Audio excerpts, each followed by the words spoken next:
Dr. Matt, welcome back to the podcast. Thank you so much, Sarah. Glad to be here.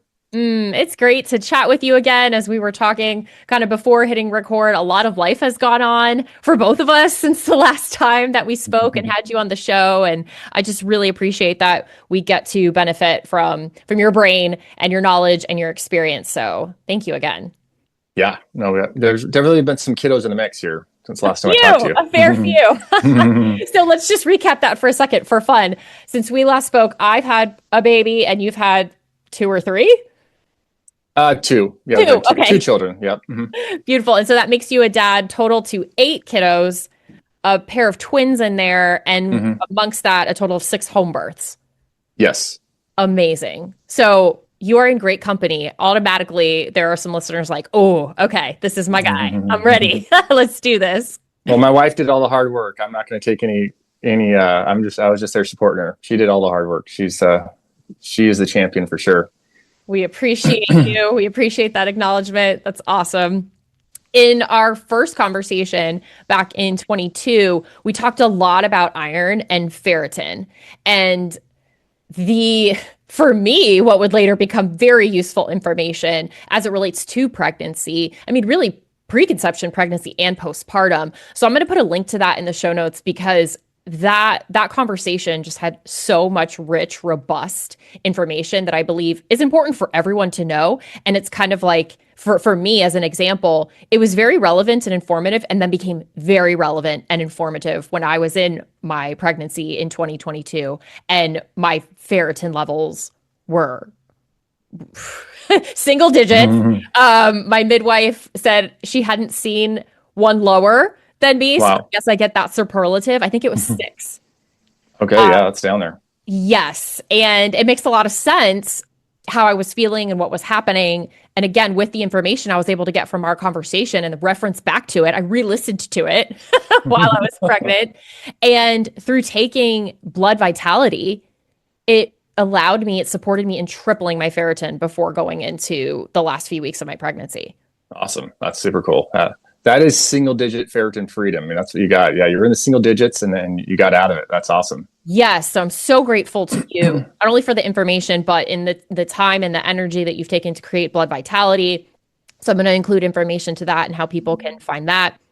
But what we're going to do today is widen the scope a little bit from the ferritin and iron conversation. So you are definitely the iron and ferritin guy, and there's so much more that we can get into here, and that's what I want to do today. Great. All right. So let's set some context here. We're talking about a holistic approach to preconception, pregnancy, birth, and postpartum. Very much in the wheelhouse of our space here, very much resonates with, I know, me personally, me and Matthew and our audience. And I love that your brand too is Dr. Wholeness. And so I love this thing of a holistic approach, HOL, but then there's this WHOLE aspect to it as well that I think is just very beautiful and very comprehensive. And I love that connection and synchronicity there. Yeah, no, it's great. I think thinking about creating a human being, it's like the biggest deal. You know, it's so mind-boggling. It's such a miraculous thing. And so what can we do, you know, spirit, mind, and body to make sure that things work out to the best possible. We can't control everything, but there are so many things we can't control. I was just thinking when you're saying that about the holistic part. I had a patient in here on Monday, and they just had their baby. But we were talking about how, you know, children get anxiety and this kind of thing, and how from the second the baby is being formed in the womb, that they're receiving, you know, all those inputs of how, you know, the mother or the father are literally, you know, kind of manifesting in life related to stressors and anxiety and these kind of things. And then we wonder, like, why would a 3-year-old be anxious, or why would they, you know, be scared of these things, or, you know, just be extra? It's like, I mean, it's tough because I'm a parent and I see it manifesting in my own children, different things that are from me, and then mirroring me. But it's like, man, yeah, from the second that the creation starts, you know, they're starting to manifest and to mirror us and mirror our eating patterns, our thinking patterns, our activity patterns, how we, go about communicating with people. It's just, yeah, there's no part of it, it is literally so whole, Yeah. the entire process. Oh, it's humbling. Oh, super. Everything you just described, it's such a big thing and it's such an honor. And at the same time, ooh, it's a lot. So it is a lot, right? And we're going to talk a little bit about preconception, pregnancy, birth, and postpartum. So it's a big undertaking, but I think it's really important because you could be at any one of those stages, but I believe it's still helpful whether there are some coming for you, like you're on one of those earlier stages, or you could be later on. But I've found even with two pregnancies, birth and postpartums, I still get something around learning about each of those stages, even if I don't know I'm going to go back into another round of that. I'm not sure, but it can Yeah. help me heal and better understand a previous journey, whether it was my preconception, pregnancy, or birth. Like there's still opportunity to look at that and kind of do some self-reflection and better understanding. 100%. Yeah. 100%. Yeah. So let's go with preconception. One of the things I want to ask you around the preconception journey is one thing I'm curious about. What's one of the top questions you get in your role from women and families who are in that stage? What would you say is one of the biggest questions you get around preconception? Good question. I mean, I think the biggest thing usually is in that realm is people just come in, they're having, some issues with fertility, or they're having, multiple miscarriages. Definitely a lot of that. I don't know why. It's kind of interesting to just go through phases as a family practitioner where right now it's kind of, I feel like the miscarriage stage, there's a lot of patients that have been coming with, very short 6 to 8 week time frames where they've had miscarriages, they're getting pregnant and keep having miscarriages. So I think, it's like, why is the question? Why is this happening? My sister, it's working, but for me, it's not. I've been definitely pushing much more, because usually it's the woman coming in, the guy's just doing whatever. Thinking, it's just like, why isn't that? It's the woman's carrying the baby, so it must just be the woman's body. That's the challenge. But really, we know now that, it's at least 50-50, and Right. if not, sometimes even 60-40, where the sperm and the health there and the quality and quantity and all that is of even more intense value. It's all equal in the end. We want the egg to be really healthy. We want the sperm to be really healthy, but it's just not really looked at or considered.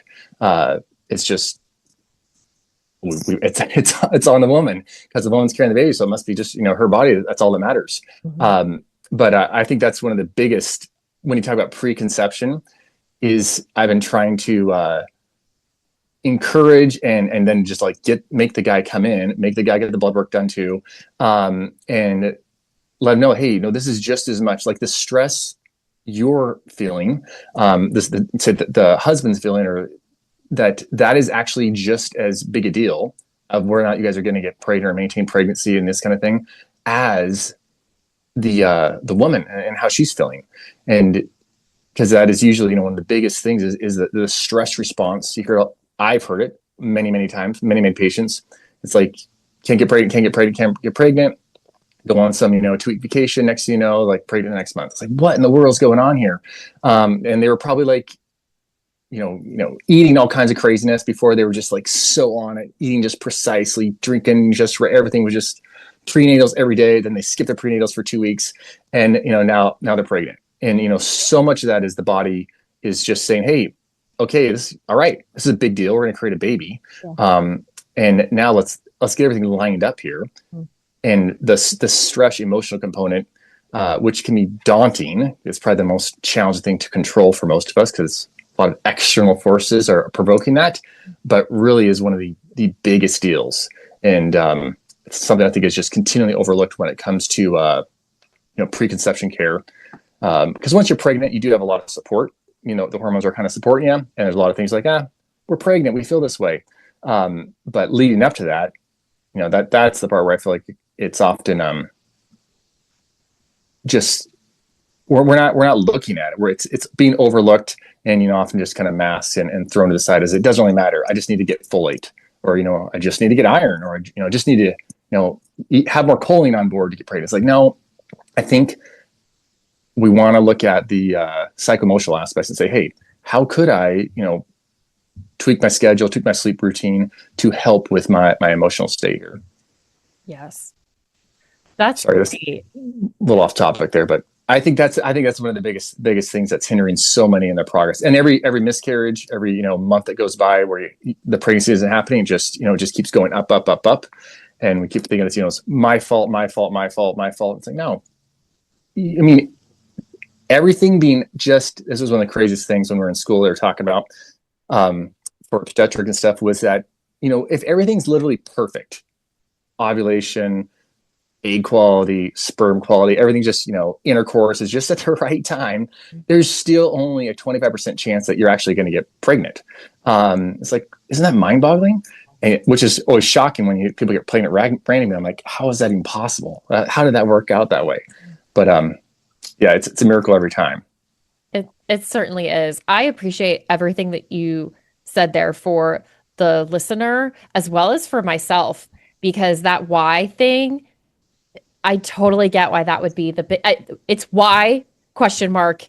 And within that is encapsulating so many things that follow the why, but it is about that why. And I can relate to that why. It took us 2 years in our journey with our second, and with our first month, first try, bam. And then 2 years without explanation, without, Yeah. I never got to fully get that why. And that was part of the journey, was that why. And like you said, the vacation thing, for me, I had a room in our house earmarked for a nursery. And so therefore I would not let anything happen to that room in the house. And it just stayed in this weird, ambiguous space in the house. And so finally I said, okay, enough with this. I don't know what will happen eventually, but I'm going to make that room my room. So I was going to make it this meditation space. I painted it. I bought new furniture, the whole deal.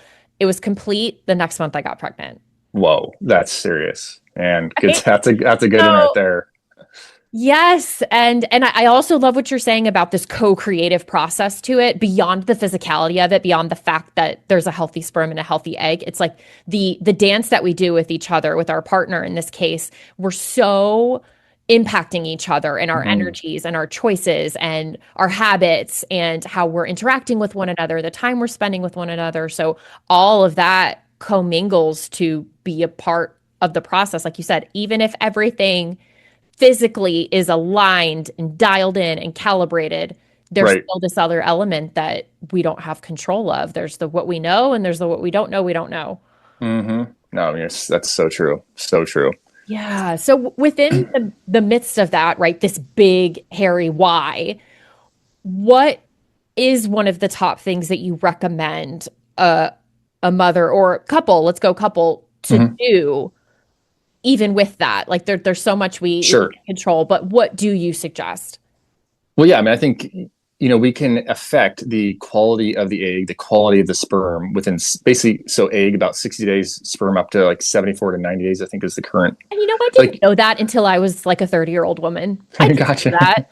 I missed that in my sex ed course. Yeah. So cool. I don't think it's ever, I feel like, especially for the eggs, it's actually never talked about. No. It's almost like you have these eggs and it doesn't, then you're like, your opportunity is going away as you get older, and there's nothing you can do about it whatsoever to affect that quality. But yeah, so I'm a huge proponent over, okay, if you're thinking, which most people are thinking in advance, like I'm sure most people on your podcast are thinking, well, we want to get pregnant, or that's a plan in our future. For those people in that category, they're not just like randomly it's happening, that they're getting pregnant. So all right, you got 60 days, 90 days, we got 3 months, say.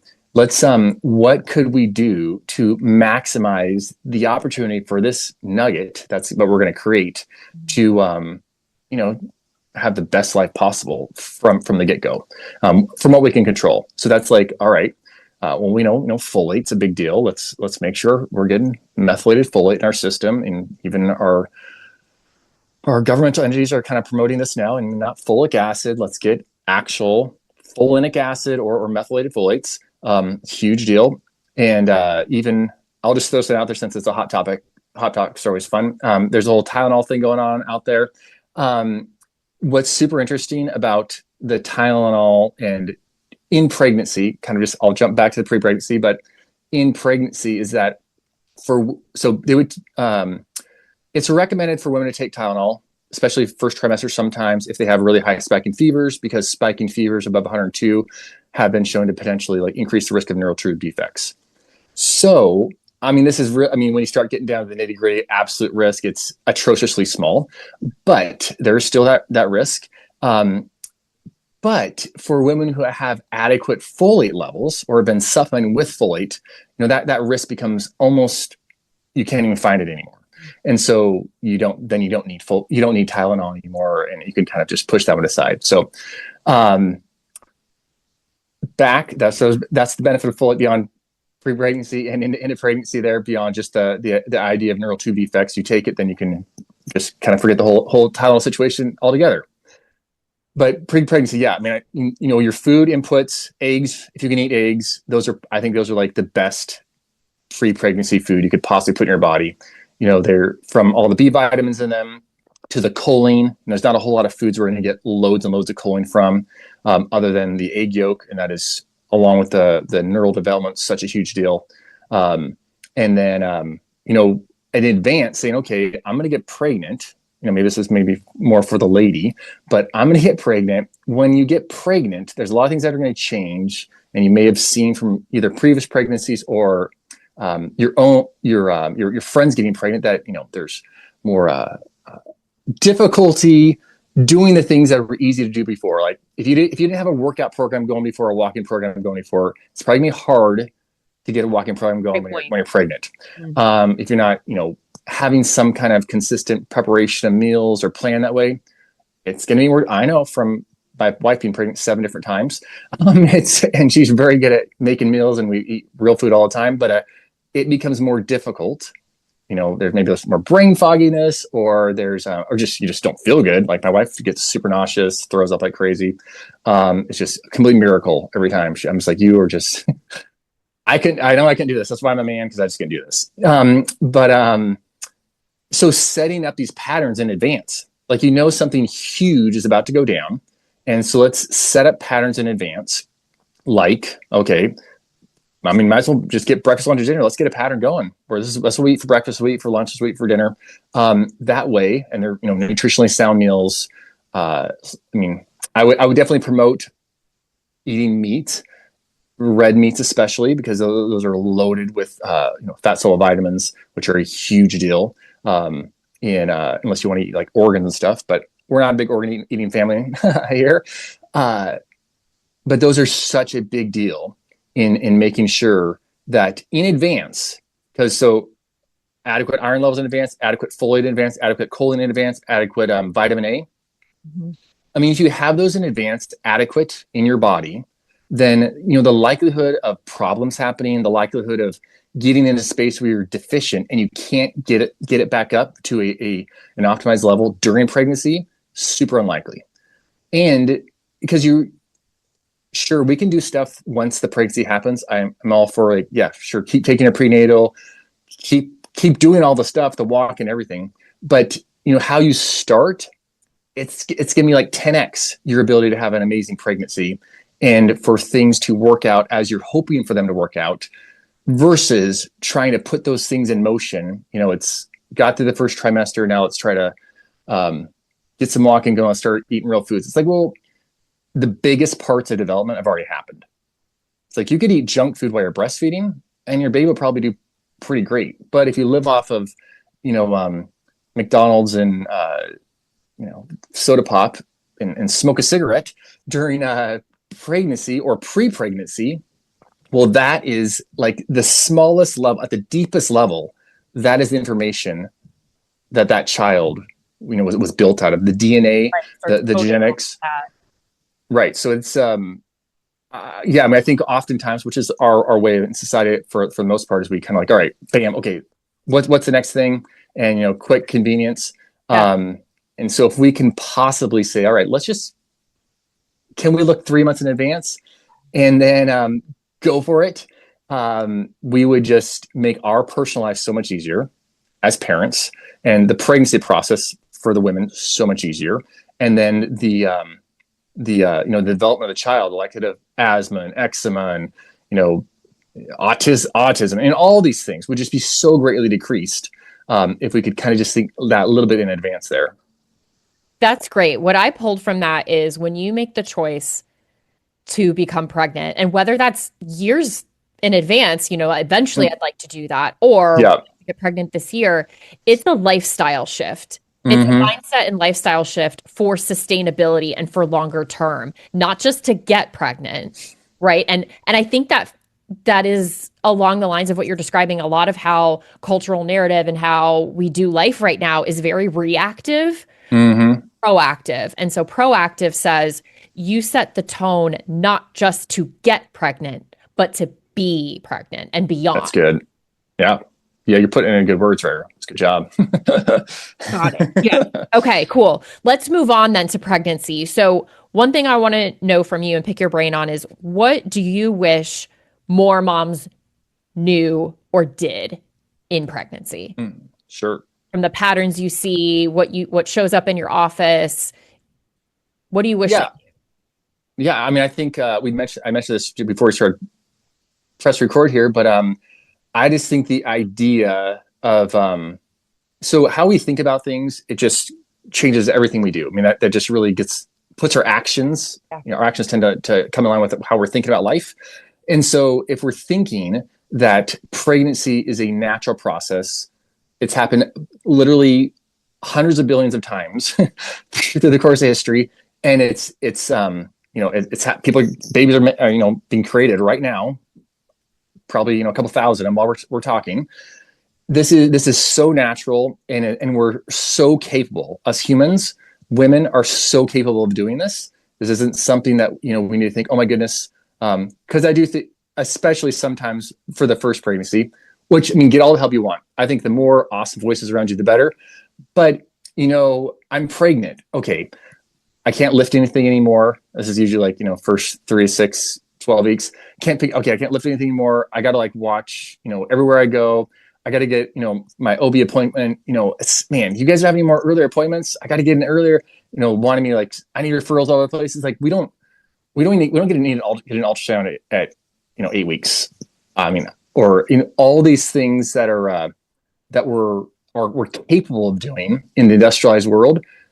They aren't basically, I think, facilitating what we really want as the end goal, which is just a as healthy as possible baby coming forth at the end who has the greatest opportunity to prosper spirit, mind, and body in their life from what happened during the pregnancy process.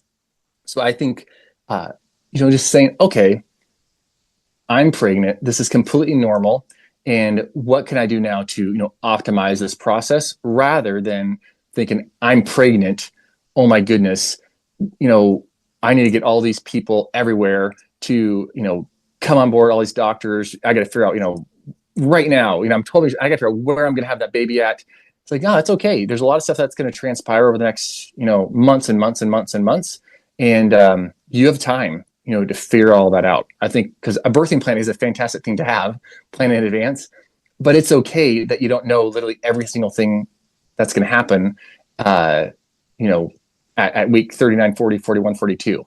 So I think that would be, I mean, I've participated in supporting my wife through these babies, but I'm not the women. So I always say, we talked actually literally yesterday, talking to this guy. I was like, yeah, his wife's pregnant. It's like, yeah, we just got to go with whatever she's thinking she wants because she's of a different ethnicity than he is. And he was saying culturally, they eat these kind of things. And I was like, yeah, I mean, she's pregnant right now.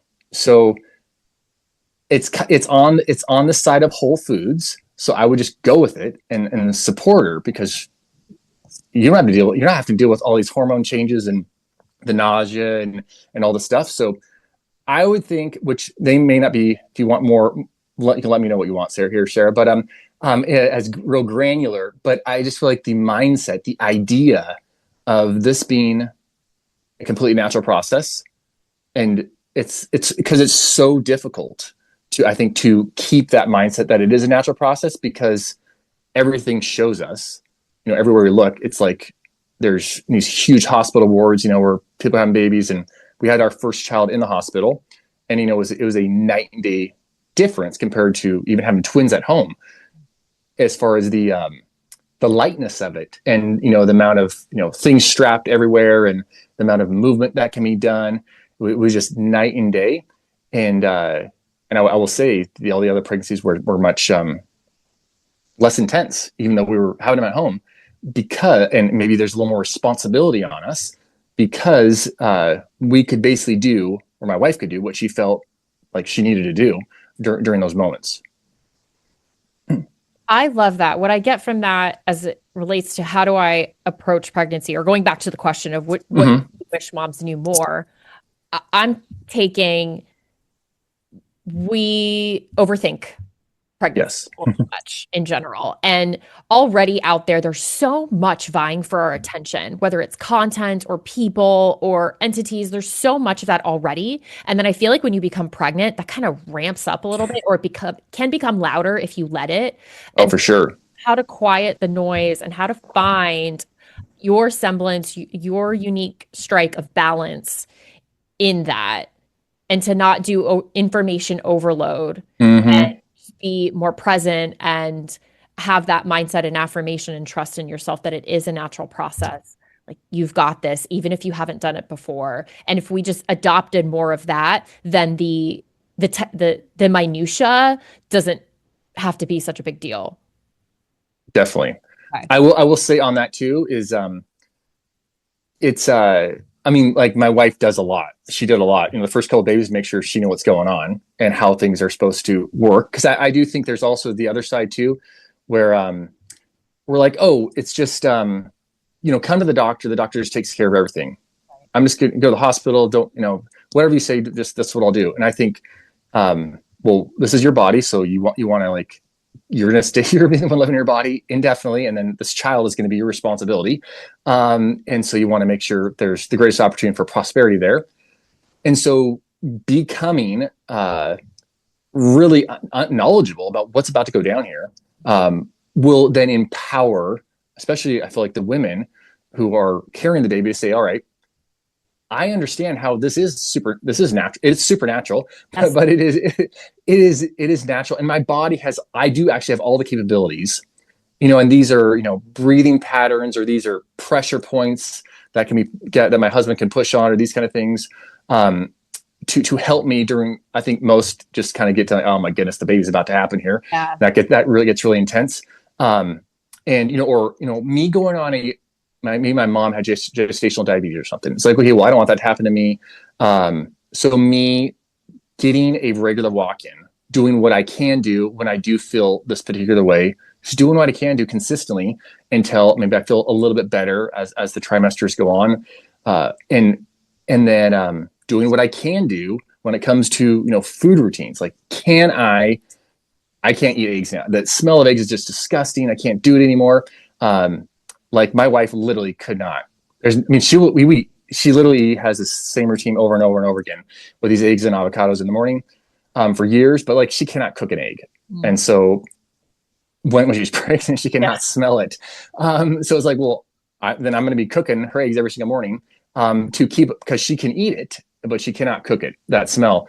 And so I think, on that front, it is gathering support and letting know, hey, I need this help here. There is definitely that there. But that is outside of the mindset of this is a disease or something, or this is like a pathology.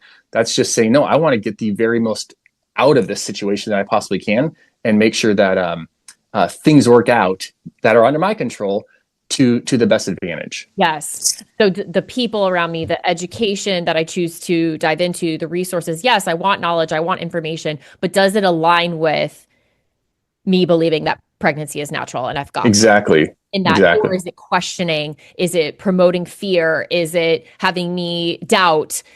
Then that's a different conversation. That's a different thing. Totally. Yeah, because one is super empowering. The other one's going to feel like, oh my goodness, this is out of my control. What's going to happen? My kid's going to be this, half this. I need to get, ultrasound every 2 months or whatever, because I felt this way. So I'm a proponent of interventions when interventions are needed, not interventions just to do interventions. Right. Okay. As it relates to birth, what is your don't miss this in your birth plan? I would say the midwife, Right, right. in Okay. our case, Got don't that. miss Check. that. Although we have missed, the midwife missed it. Our midwife made it. The last one was awesome. Got there about 20 minutes beforehand. The last couple, she missed them. I mean, she got there about 20, 30 minutes late, which is, I also was just like, you know what, this is going to happen. This is It awesome. happens. And so it's just going to happen. So you got to let it happen. You're not trying to force anything to happen. Um, but yeah, I think if you are, especially in the hospital setting, I think in the birth plan is like, okay, what is your plan related to any kind of antibiotic use or vaccines or these kind of things? I think you want to know, and you want to make sure you're on the right wavelength with your partner, because that could turn into craziness. I've seen it happen many times. And then I think can't miss in the birthing process. I just think there's not some big thing other than the fact that it's going to happen. And what does my wife, in this case, what does she want? Because sometimes it's like, man, I think I just need the epidural and go to the hospital, when she's in the midst of things. But I know she doesn't want that. And so I'm going to encourage her and help her so that things move down the avenue she does want.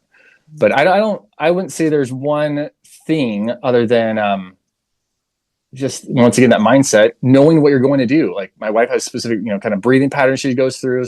She knows positions she wants to be in that are most effective. Of course, she's had a few children, so she's had the opportunity to kind of learn that. But if you have either a doula or a midwife who's had a bunch of babies, it's like you're going to talk to them over and over and over again, and they're going to help you get understanding of what is likely to be most beneficial and what you could try when you're giving birth to make it less painful, and like not trying to stop contractions when these are actually real contractions, not just Braxton Hicks, that kind of thing. But there's a really good book called, my wife recommends it to almost everybody, called Mama Natural. That's a great one because it's not a lot of like extra foo-foo stuff. Just real good information, actual information for women just to use, and it's kind of all there. Great. That's awesome. What I got from that, kind of the birth plan must have, is clear communication before 100%. with Yes. yourself as the mom, with partner, with birth team. Clear communication is going to go a long way and show up in the birthing process. Like you said, that has its elements that we can't predict, or you Mm-hmm. think you want one thing, but it's not what you ultimately talked about. So having that clear upfront communication, I love that because it's kind of it makes sense, but it's an out of the box thing that it's not on a list of items to purchase off Amazon. It's not in the birth kit, but it's Mm-hmm. so important and sets the tone. For sure. That's Yeah, great. and I would say on that front, in case you're having a water birth, like a tub birth, this has happened multiple times to us where I've not done my greatest due diligence ahead of time. But if you're going to hot water, you got to make sure you have enough hot water Oh, to we have fill that heard up. about this before on the show. And We have so heard that's this that's story. happening many times where me and the mother-in-law are like heating water up on the stove, trying to get it warm enough and keep it warm enough. And so that's a big one. I would say, because that can you don't want to create any more stress for your wife when she's going through it. And if she has that plan, Yes. then Everybody. yeah. Yes. What is one of the big misconceptions or myths that come up in your world around home birth? Yeah, I think just the idea that it's not safe, that you're being ignorant, that you're putting your wife, you're putting your child at risk, that kind of thing, which we know and is put out through many medical journals that it's not, and then there's not a higher risk of anything, and if anything, there's actually way less interventions done when you're actually having home births. So I think that is comes back to the natural idea. It's like, well, no, this is actually how it works. This is completely normal. My wife's family is Swiss, and so they talk all the time. Well, it's like you wouldn't even go to an obstetrician gynecologist. It's like doctors doesn't even do it. It's just midwives take care of all this stuff. That would be normal. So whereas in America here, it's a little bit different kind of ball game, generally considered. But yeah, I think that would be the biggest one for the home birth person, is that one, if you're going to have a home birth and you have a midwife, I would have a midwife on board. I think it's a really good idea not to just be too gung ho about it because, and I'm just going to go out in the wild and do it. When you have the opportunity to have support, why would you not receive support from a trusted individual who's had a lot of experience in this area? So I would definitely have that support on board. But, recognizing that it's happening over and over, it's going to happen. It's natural. And that you're, if something goes off, something's not working out right.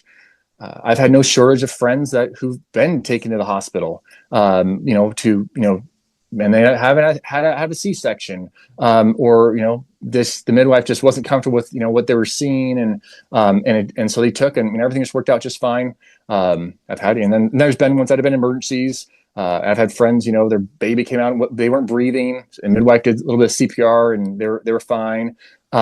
So there's I think the idea is when you're having a home birth, like all we have is, our basement cement floor and a hose. That's the only tools we have here, and it's going to be a big mess everywhere afterwards. That is the other thing.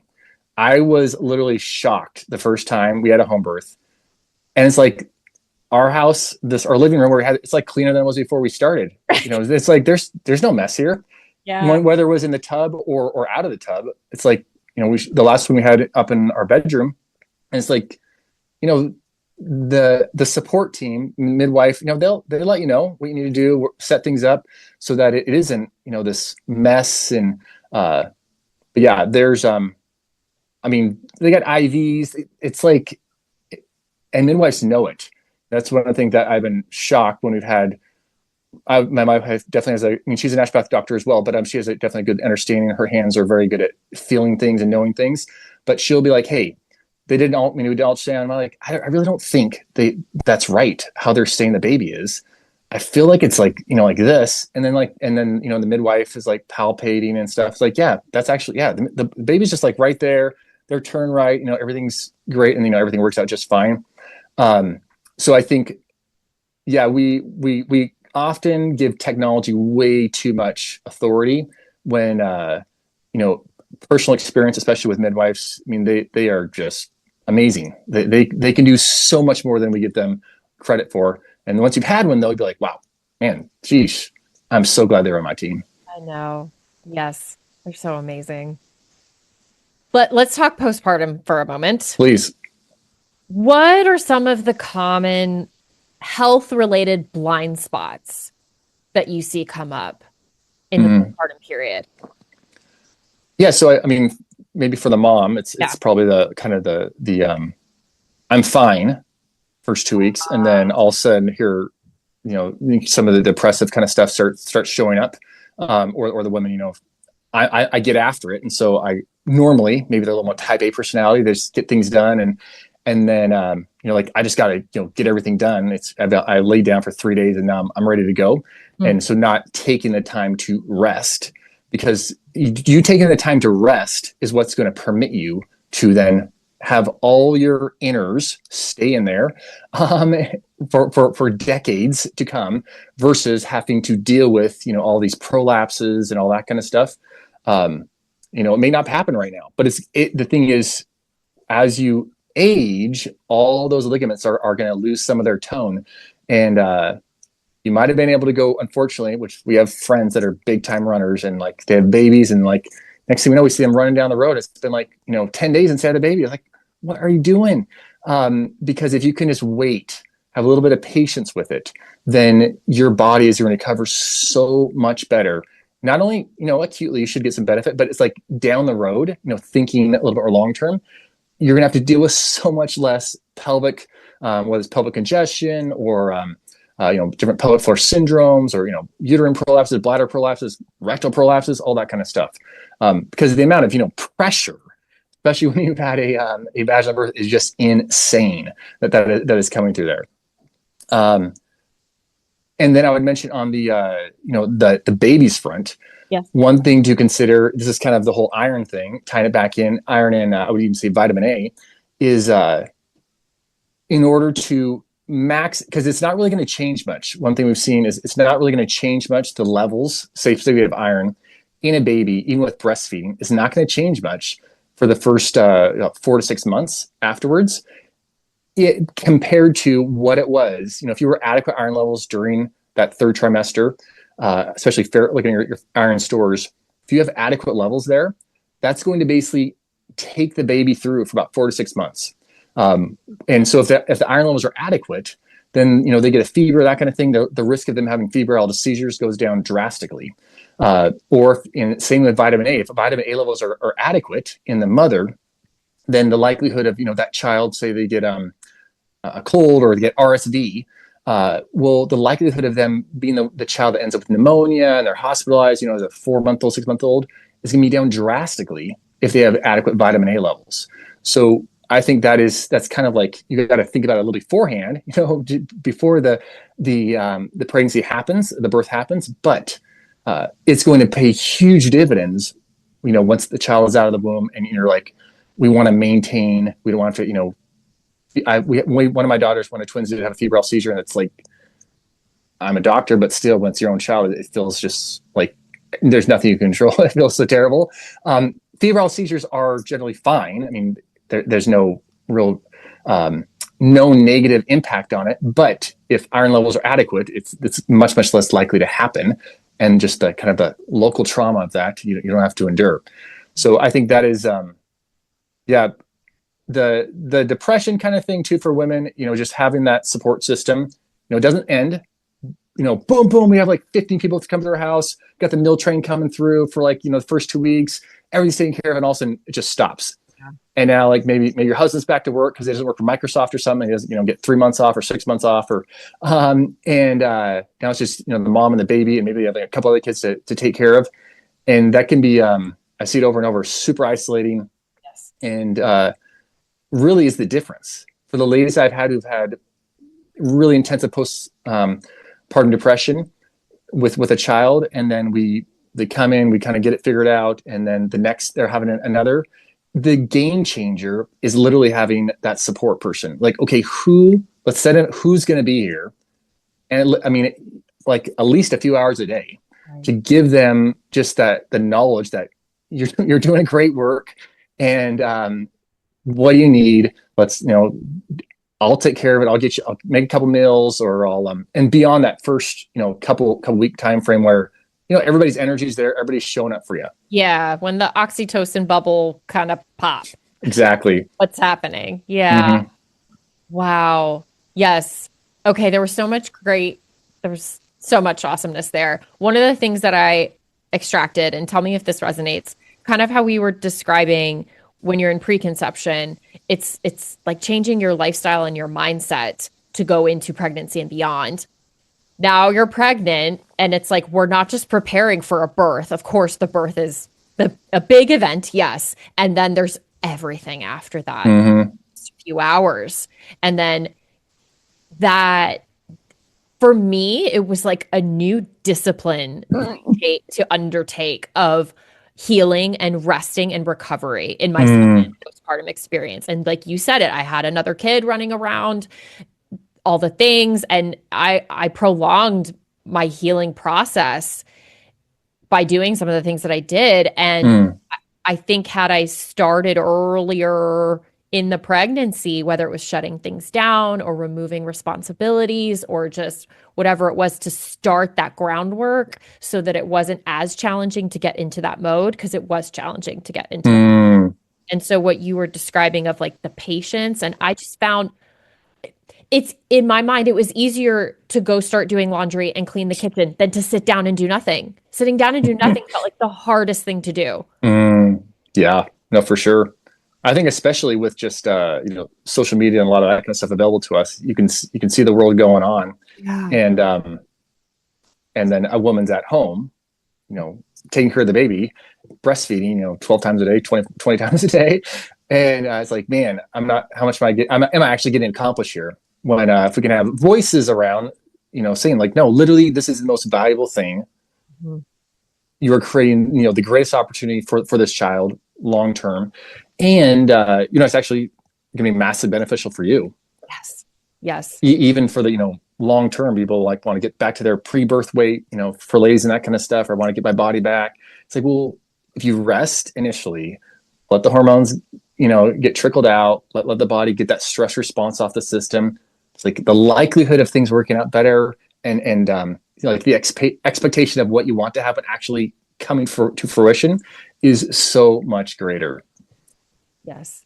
And like you said, having the support and having those reminders are so important when, especially if you're used to being in a mode of being a get stuff done person or a Mhm. powerful woman. There's nothing to be taken away from that. Like Oh yeah, I relate to that. Like I love being able to feel accomplished and purposeful and doing all my stuff. I love it. And that it's a different season of life that's asking a different thing of you at this point so that you can still be all of those things. hmm Sometimes you just got to lie down.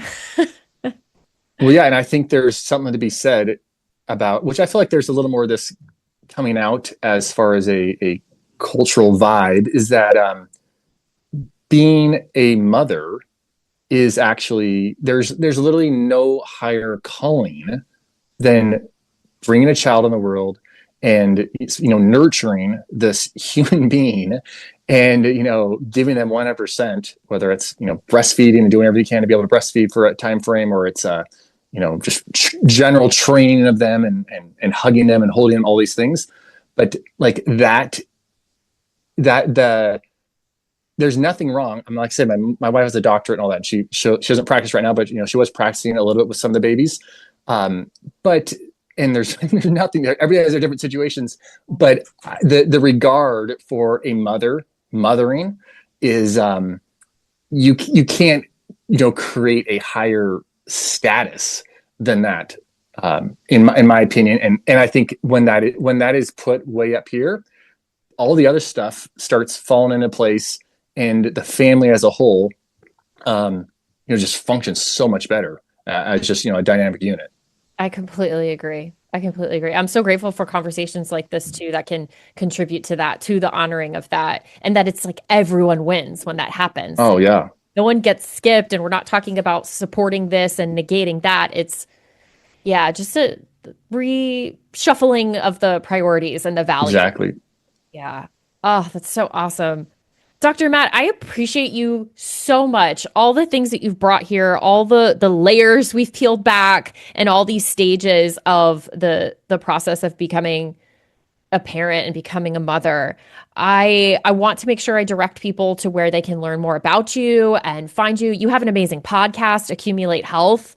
Is there anything else that we can throw in there as far as how people can reach you, find you? Yeah, I mean, Dr. Wholeness, anything will DRWHO.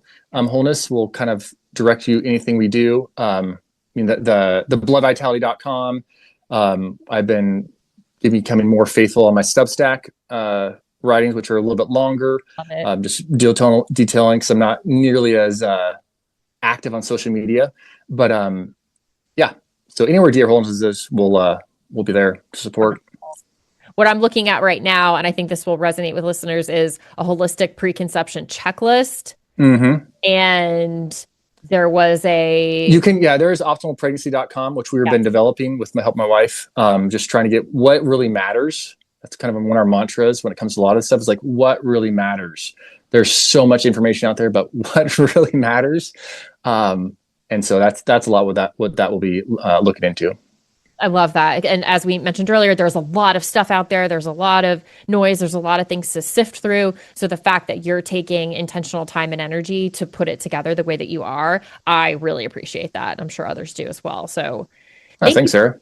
for doing what you do and being who you are. And gosh, dad to eight, running your practice, putting together these resources. It's so great to have you in this space and to have you be a friend to doing it at home.